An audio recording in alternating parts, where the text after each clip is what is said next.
Sex and Sorcery, the Aetherium's Kiss.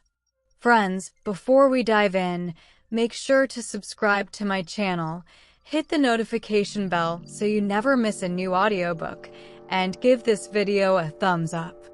Thank you in advance. Moonlight, silver and liquid, spilled across the rumpled silk of my sheets, painting our skin in shades of pearl and shadow.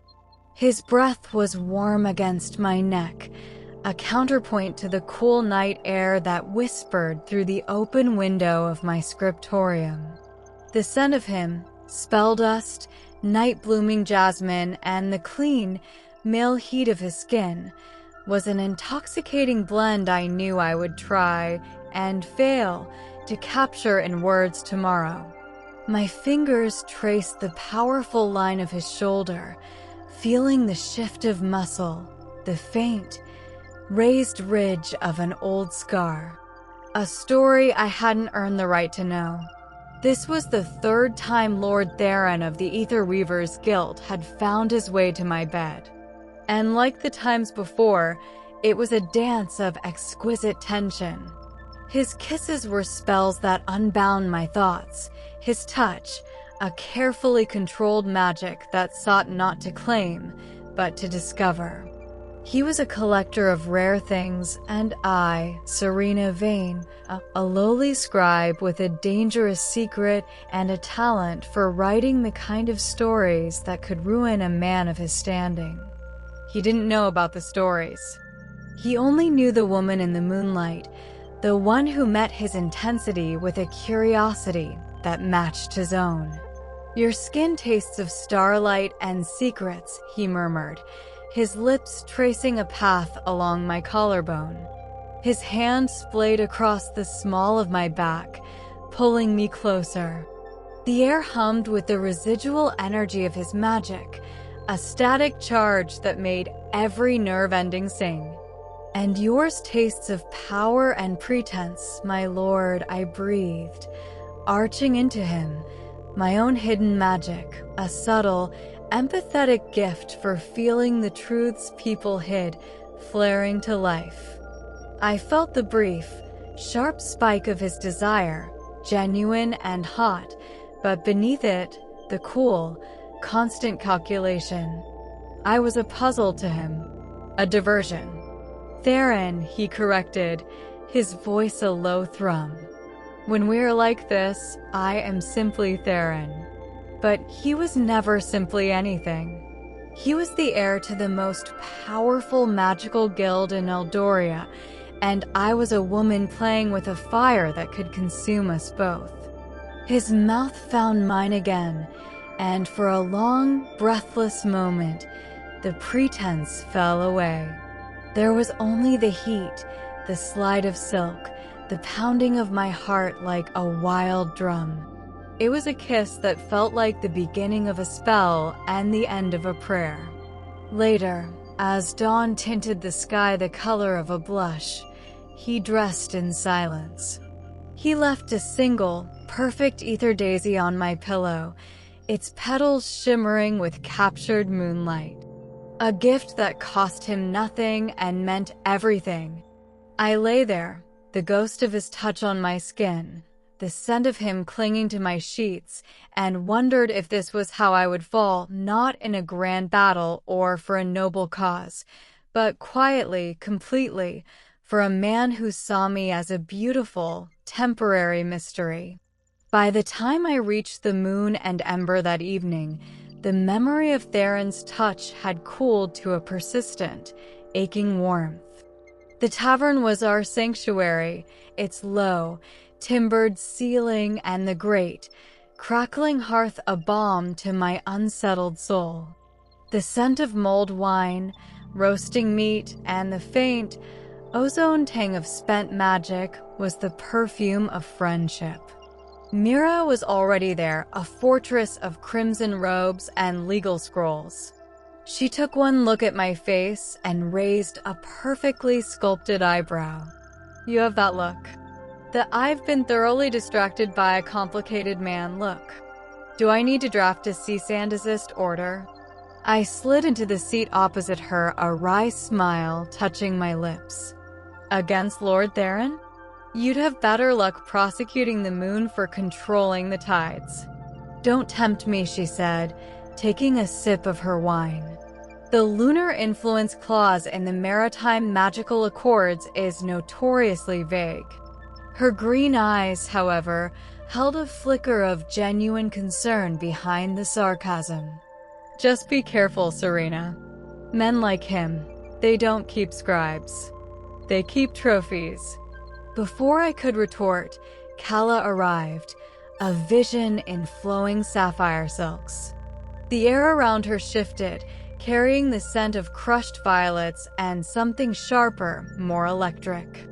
Darlings, she purred, settling beside me and gracefully appropriating the wine carafe. The emotional resonance in here is pulsing. Her amber eyes scanned me with an alchemist's precision. A high-frequency, sustained romantic vibration. Intriguing. And potentially volatile. She added a single, shimmering drop from a vial at her wrist to her glass. The liquid swirled into a miniature nebula of gold and silver. A stabilizer. For when the heart races faster than good sense. My sense is perfectly sound, I said, though my cheeks warmed. Famous last words, Mira muttered. Our quartet was completed by Bianna's arrival, which was, as always, announced by a gust of wind that made the candle flames duck. Her storm knight armor was scuffed, her dark curls a wild cascade. She dropped into her chair with a heavy sigh, her broad shoulders slumped. Don't ask, she grumbled, reaching for the carafe. She drank deeply, then wiped her mouth with the back of her hand. The commander. Another lecture on emotional control. As if I can simply tell the lightning in my blood to be polite. She flexed her fingers, and a tiny, frustrated spark jumped between them. She stared at it with a kind of weary loathing. Sometimes I think he's right. This thing inside me, it's a curse. It's why I can't have anything nice. Why I can't, she trailed off, but we all heard it. Why I can't let anyone get close. The table fell quiet, the specter of Theron momentarily banished by the older, more familiar ache of Bianna's isolation. It was then that the door to the moon and ember opened, and the room seemed to hold its breath. He was not a guild lord. He was something else entirely. Clad in worn, dark leathers that spoke of long roads and hard living, he moved with a predator's grace that was both unsettling and compelling. His hair was the color of raven's wings, tied back from a face that was all sharp, weathered angles. A long, leather-wrapped hilt rose over his shoulder. But it was his eyes that arrested me.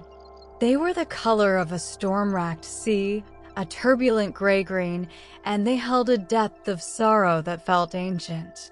He was a witcher, a monster hunter, a breed that operated outside guild law. And he was looking directly at our table. He crossed the room, the crowd parting for him without a word. He stopped before us, his gaze sweeping over each of us in turn. Myra's defensive posture, Calla's analytical curiosity, Bianna's immediate tension, my own wary fascination. My name is Kalen, he said, his voice a low rasp, like stone grinding against stone. I hunt what others cannot see. His stormy eyes settled on me, and I felt a jolt, a recognition that had nothing to do with Theron's calculated charm. This was something raw, something real. And I have come to Eldoria because the greatest monster it has ever known is waking. He placed a small, obsidian compass on our table. Instead of pointing north, its needle spun wildly, glowing with a sickly violet light. "The Aetherium's heart," he said, the words dropping into the silence like stones. "The source of your city's magic. It is not a wellspring. It is a prison. And the thing it was built to contain is stirring. It feeds on connection, on passion, on love. It twists them, consumes them, until nothing is left but ash and sorrow." His eyes locked with mine, and I felt the truth of his words in my very bones. "There is a prophecy," he continued, his voice dropping, "that when the heart finally breaks, it will be drawn to the most potent emotional anchor it can find. A heart that feels everything." He didn't need to point. I knew he meant me. The writer, the empath, the woman lying in a tangle of silk sheets, desperately trying to find the truth in a nobleman's kiss. "It is coming for you," Kalen said, his gaze intense, almost apologetic. "And the only way to stop it is to shatter the heart before it shatters you." The silence in the moon and ember was absolute, broken only by the frantic spinning of the obsidian compass and the ragged sound of my own breathing. "It is coming for you." The words echoed in the space where, moments before, the memory of Theron's touch had lingered. Now, that memory felt like a beacon, a flare I had foolishly lit to guide a monster to my door. Mira was the first to recover, her legal mind snapping into focus like a steel trap. A prophecy. An ancient monster. A sentient prison. She ticked the points off on her fingers. "The burden of proof here is astronomical. You're asking us to commit an act of catastrophic magical destruction based on folklore and a jittery rock." Kalen's stormy gaze didn't waver. "The proof is in the air you breathe, Mistress Doran. Have the passions in this city not felt sharper lately? The heartbreaks deeper? The loves more desperate? It feeds on the extremes. It stokes them like a fire." A cold dread trickled down my spine. He was right. My own writing had taken a darker, more intense turn. The arguments between guilds had grown more vitriolic. And Theron, our encounters had felt increasingly charged, as if we were racing towards some precipice. Kala leaned forward, her alchemist's eyes alight. "The emotional volatility. I've recorded a 17% increase in the potency of raw emotional reagents in the last lunar cycle. I attributed it to seasonal magical flux, but this would explain the dissonant harmonics." She looked at Kalen with newfound respect. "You're saying the Aetherium's heart is a filter, and it's becoming corrupted." Bianna stood, her hand resting on the hilt of her sword. "So we break it. Where is it?" "At the center of the Aether Weavers Guild," Kalen said, his voice grim. "Guarded by their most elite mages, including, I assume, Lord Theron." His eyes flicked to me, and I felt a flush of shame, as if my involvement with Theron was a personal failing. The heart cannot be broken from the outside. Its magic is too potent. It must be shattered from within, by overwhelming its core with a purity of emotion it cannot process. Mira scoffed. "And I suppose you have a legal definition for purity of emotion?" "No," Kalen said, his gaze sweeping over us. "But I have you. A bond of friendship that has weathered personal storms. A loyalty that requires no contract. A love that is not about possession, but protection." He looked at Bianna. "Your storm, Lady Storm, is not a curse. It is the clearest expression of a heart that feels too much, too fiercely. That is the key." He was speaking to the very core of our fears and our strengths. He saw us, not as a scribe, a lawyer, an alchemist, and a knight, but as four pillars of a singular, powerful truth. The plan is suicide, Mira stated flatly. We walk into the most heavily guarded place in Eldoria and, what? Pour our hearts out at a magical rock. Essentially, yes, Kalen replied, a ghost of a smile touching his lips. It transformed his face, making him look younger, more vulnerable. I will get you inside. My talents allow me to move unseen. But once we reach the heart, it will be up to you.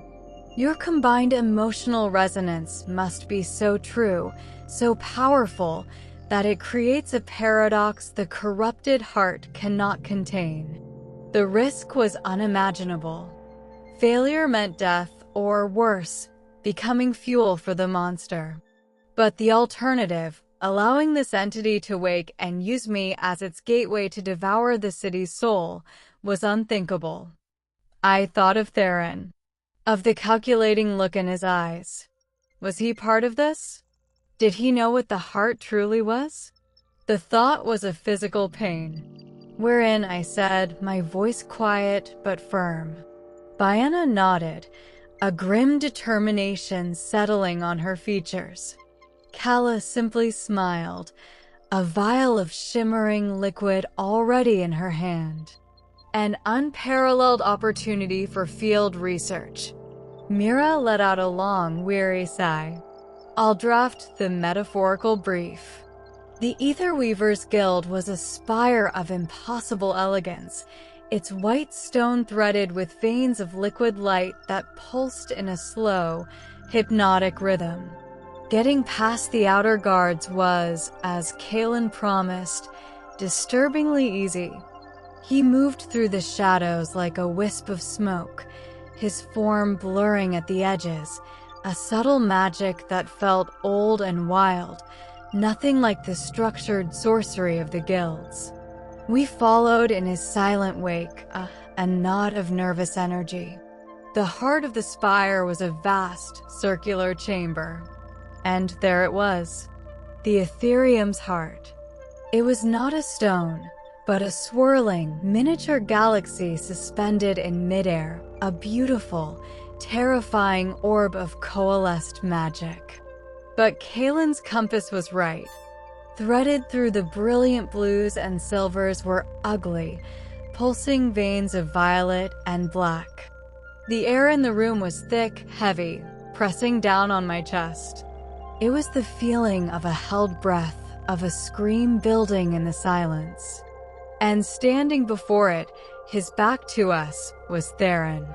He turned, and his handsome face showed no surprise, only a weary resignation. Serena, he said, my name a sigh on his lips. His gaze took in Kalen, and his eyes hardened. A witcher. I should have known the guild's entropy would attract carrion. It's not a wellspring, Theron, I said, stepping forward. It's a prison. And it's breaking. I know what it is, he said softly, his gaze returning to the heart. A flicker of the same sorrow I saw in Kalen's eyes crossed his features. My family has been its warden for 10 generations. We contain the echo within. We have always contained it. You're not containing it anymore. Kalen's voice was sharp. You're feeding it. Your guild's manipulation of emotional magic, your trade in love contracts, it's pouring tainted fuel on a dying fire. And what would you have me do? Theron's voice rose, laced with a desperation I had never heard in him. Let it break? Let the echo loose to devour everything? We manage it. We control the flow. You're lying to yourself, I whispered, my empathetic sense flaring. I felt the conflict in him, a torrent of duty, fear, and a terrible, gnawing guilt. You know this is wrong. You feel it.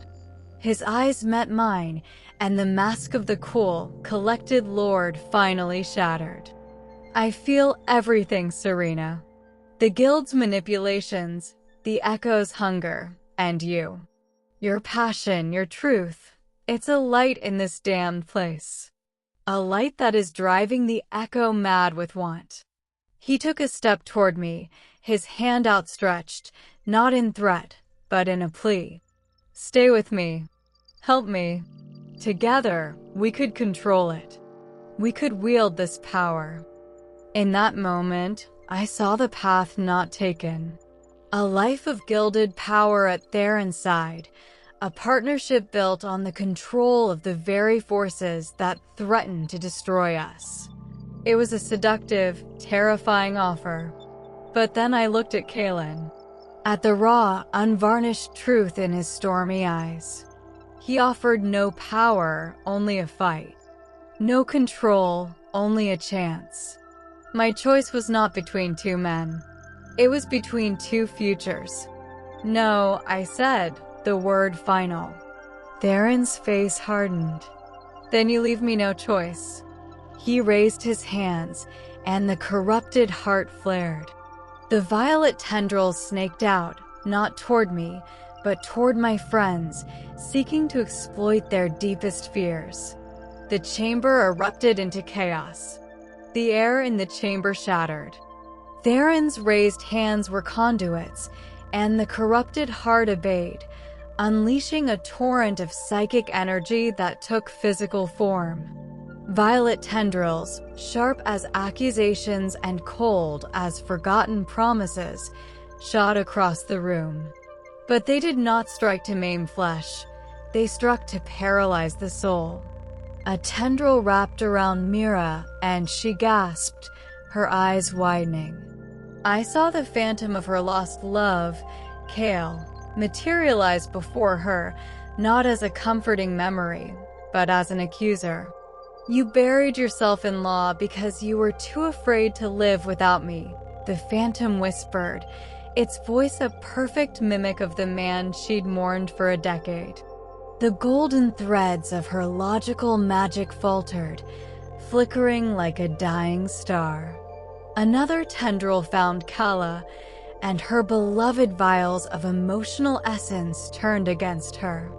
The shimmering liquids boiled over, releasing not potential, but the ghosts of every failed experiment, every emotion she couldn't quite capture.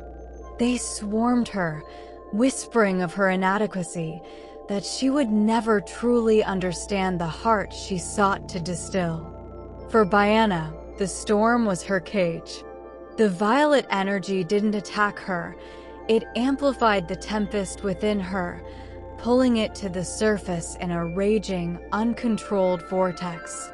Lightning crackled around her, wild and directionless, and I saw the terror in her eyes, the fear that she was about to become the destructive force she'd always dreaded, that she would destroy the very friends she was trying to protect.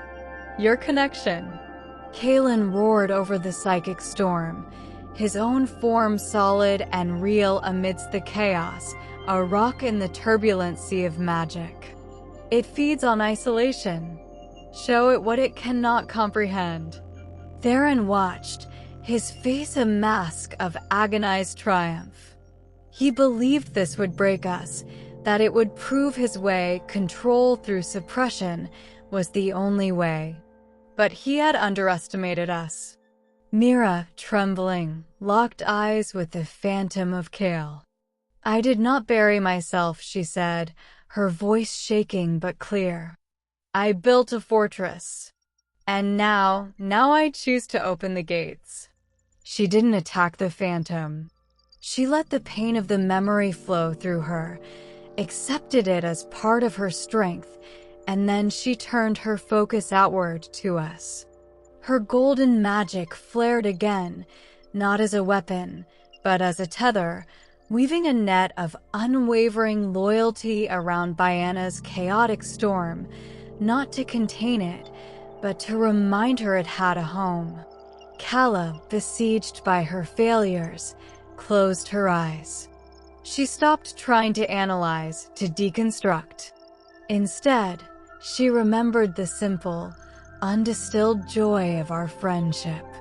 She poured that memory into the chamber, a wave of pure, unalchemized affection that washed over the whispering phantoms. They dissolved, not in defeat, but in the face of a truth too simple for their complexity. Bianna, feeling Myra's golden net and Kala's wave of warmth, did not fight the storm. She embraced it.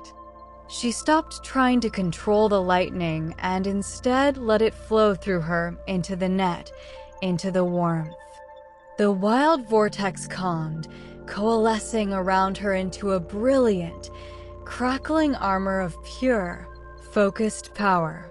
"You want my storm?" she shouted at the heart, her voice ringing with newfound certainty. "Then have all of it." Their magics, heart, mind, alchemy, and storm swirled together, a tapestry of light and power so vibrant, so true, that the violet tendrils of the echo recoiled, hissing. All eyes turned to me. I was the anchor, the one the echo truly wanted. I felt its pull, a seductive whisper promising an end to all struggle, to the pain of feeling too much. It showed me a world where my stories wrote themselves, where love was simple and without risk. The temptation to surrender was a physical weight.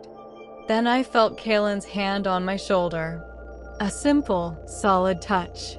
No magic, no grand promise. Just a presence. He had seen the darkest monsters, and he chose to stand here with me. I looked at Theron, who believed love was a thing to be managed. Then I looked at Kalen, who believed it was a thing worth fighting for, unprotected and raw. My choice was made. I stepped forward into the maelstrom of our combined magic, and I did not raise a shield. I opened my heart. I poured into the swirling tapestry not a story of grand, dramatic love, but the quiet, fierce truth of 4 women who chose each other every day. I poured in Myra's sarcastic loyalty, Kala's curious affection, Bianna's protective fury, and my own desperate hope that our messy, real lives were enough. I offered it our story.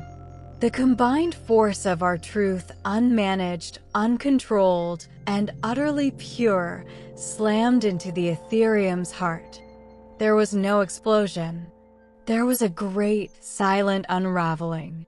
The violet corruption shattered like glass, evaporating into nothingness. The beautiful, swirling galaxy of the heart blazed with a clean, white light, then softened, its rotations slowing, calming. The oppressive weight in the chamber vanished, replaced by a profound, healing peace. The echo was gone, not destroyed, but cleansed. The prison had become a sanctuary. The light faded. We stood, panting, trembling, held together by the invisible threads we had just reinforced. Theron was on his knees, staring at the now pure heart. He looked free. The weight of generations of wardens was lifted from his shoulders. He looked at me, and for the first time, there was no calculation in his eyes, only a stunned, humbled awe. He had been shown a power greater than control, and it had broken him open. Without a word, he bowed his head, then turned and walked away, leaving the spire and his old life behind. Kalen's hand was still on my shoulder. I turned to face him. The storm in his eyes had quieted to a calm sea. "You did it," he said, his voice rough with emotion. "We did it," I corrected softly. In the weeks that followed, Eldoria began to change. The Aetherium's heart, now a source of balanced, gentle magic, seemed to soothe the city's frenetic energy. The guilds, humbled, began to restructure, with Mira at the forefront, drafting new laws based on synergy, not control. Kala opened her academy, teaching that magic was a partnership with emotion, not a dominion over it. Bianna was hailed as a hero, her storm now seen as the city's protector, and she finally allowed herself to trust the hands that reached for hers. And Kalen, he did not leave. He took a post as the first warden of the Balanced Heart, a guardian who understood the darkness, but now served the light. Our conversations began in the quiet of my scriptorium, often stretching into the early hours. They were not about grand destinies, but about the simple, terrifying, beautiful act of building a life. His kisses were no longer a prelude to a battle, but a promise of a peace we had fought for together. I sit at my desk now, the twin moons casting their gentle light. The city sleeps, its dreams no longer haunted. I still write my stories, but they're different now. They are not just about forbidden passion or the ache of desire. They're about the quiet strength found in a friend's hand, the fierce joy of a storm finally trusted, the breathtaking courage in choosing to be vulnerable, and the love that does not seek to cage, but to set free.